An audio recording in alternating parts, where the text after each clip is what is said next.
बहुत दिनों बाद मिल रहे हैं हम और एक बहुत ही क्रूशियल टॉपिक के साथ मिल रहे हैं।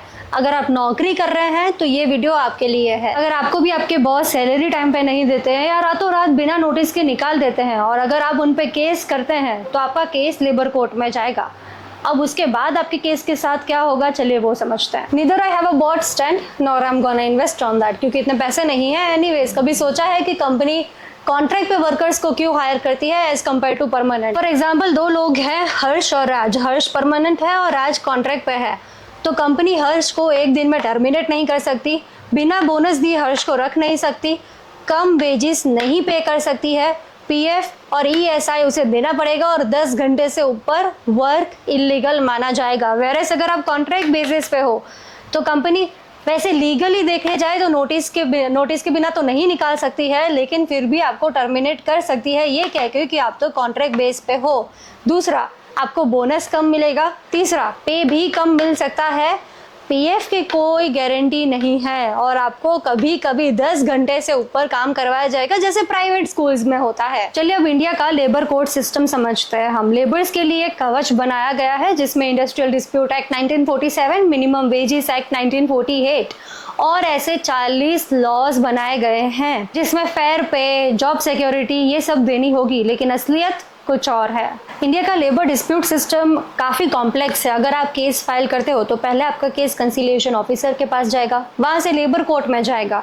अगर केस थोड़ा और बड़ा है तो वहाँ से इंडस्ट्रियल ट्रिब्यूनल के पास जाएगा। केस काफ़ी सीरियस है तो वहाँ से नेशनल ट्रिब्यूनल के पास जाएगा और उससे भी बड़ा है तो फिर सुप्रीम कोर्ट तक जाएगा। इन सब के बीच एक ही चीज़ कॉमन है, डिले, डिले और डिले। और मैं ऐसे नहीं कह रही हूँ, मैंने काफ़ी केस स्टडीज़ एनालाइज की हैं और उसका रिजल्ट आपको शॉक कर देगा। टोटल पेंडिंग केसेस 10,000 से भी ज़्यादा। अहमदाबाद इस लिस्ट में टॉप पे है 950 केसेस के साथ और जबलपुर दूसरे नंबर पे 774 केसेस के साथ। कोई राह देख रहा है कि उनको परमानेंट एम्प्लॉयमेंट मिलेगी, तो दूसरी ओर लोग अपने लो वेजेस के इंसाफ में तरस चुके हैं। इंडिया में लॉज प्रोग्रेसिव तो है, मिनिमम वेजेस, ओवर टाइम के खिलाफ या फिर जॉब सिक्योरिटी ही क्यों ना हो, लेकिन अगर कोई अपने इंसाफ या अपने हक के लिए लड़ने जाता है तो 20 से 30 साल लग जाते हैं केस सॉल्व होने में।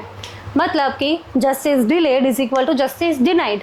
अगर सिंपल वर्ड्स में कहूँ तो देर से जस्टिस मिलना इंसाफ ना मिलने के बराबर ही है। मजदूर जो अक्सर डेली वेजेस पे काम करते हैं वो ना ही तो लॉयर अफोर्ड कर सकते और ना ही वक्त, तो वहीं दूसरी और एम्प्लॉयर्स, उनके पास पैसा भी है और वक्त भी, और फिर वो ये डिले का फायदा उठाते हैं। और कोर्ट क्या करती है, बस तारीख पे तारीख। शुरुआत करते हैं पहले केस के साथ जो ग्रेटर नोएडा अथॉरिटी के खिलाफ ही है। 1998 का केस 2025 तक चला है भाई।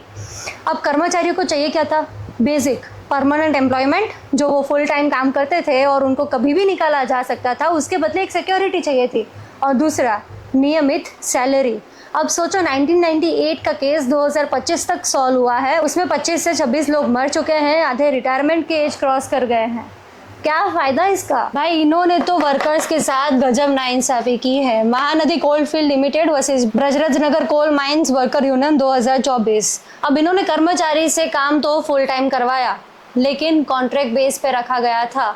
सुप्रीम कोर्ट ने फैसला दे दिया कि वर्कर्स को परमानेंट किया जाए। ये कहानी है सीताराम बेहरा की, जो 35 साल तक वेटरनरी फार्म में काम करते रहे लगातार कॉन्ट्रैक्ट बेस पे, और अब जाके ओडिशा कोर्ट ने उन्हें परमानेंट एम्प्लॉयमेंट बनाने का ऑर्डर दिया है और ग्रुप डी पोस्ट के अंदर उन्हें पेंशन बेनिफिट्स देने के लिए भी कहा है। सब कंपनीज को वर्कर्स कॉन्ट्रैक्ट बेस पे ही चाहिए। अब टीएन पावर में 2 साल से वर्कर्स कॉन्ट्रैक्ट बेस पे काम कर रहे थे।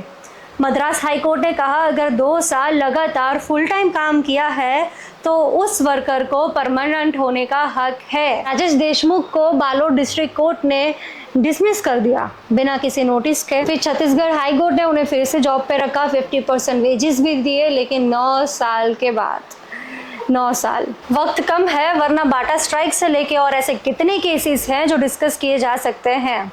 खैर अब हम सीधा उस पे आते हैं कि इसका सोल्यूशन क्या है। सुप्रीम कोर्ट ने खुद माना है कि लेबर लॉज एक्सपर्ट की बहुत कमी है। जजेस बढ़ाओ, वैकेंसीज भरो और लेबर लॉ एक्सपर्ट्स अपॉइंट करो। प्रोसेस सिंप्लीफाई करना होगा। तारीख पे तारीख, तारीख पे तारीख, तारीख पे तारीख डिजिटल रिकॉर्ड्स मेंटेन करने बहुत जरूरी है। फेयर लीगल सपोर्ट और अवेयरनेस प्रोग्राम्स इंट्रोड्यूस करने बहुत जरूरी है। इंडिया के लेबर लॉज वर्कर्स की डिग्निटी का वादा करते हैं, लेकिन कोर्ट रूम्स में बस बेचैनी और इंतजार ही मिलता है। स्ट्रिक्ट जस्टिस, स्ट्रॉन्ग इन्फोर्समेंट, एक ऐसा सिस्टम जो एम्प्लॉयज के पसीने का सम्मान करे। अगर इंडिया का कोर्ट सिस्टम सुधर जाए ना, तो ये जो लोग कोर्ट कचहरी में जाने से डरते हैं या फिर टाइम पास होगा ये कहना बंद हो जाएंगे, और जो पावरफुल पोजीशन पे है वो भी बैलेंस हो जाएगा। खैर ऐसी और अनफिल्टर स्टोरी के साथ हम मिलते रहेंगे, तब तक के लिए बाय।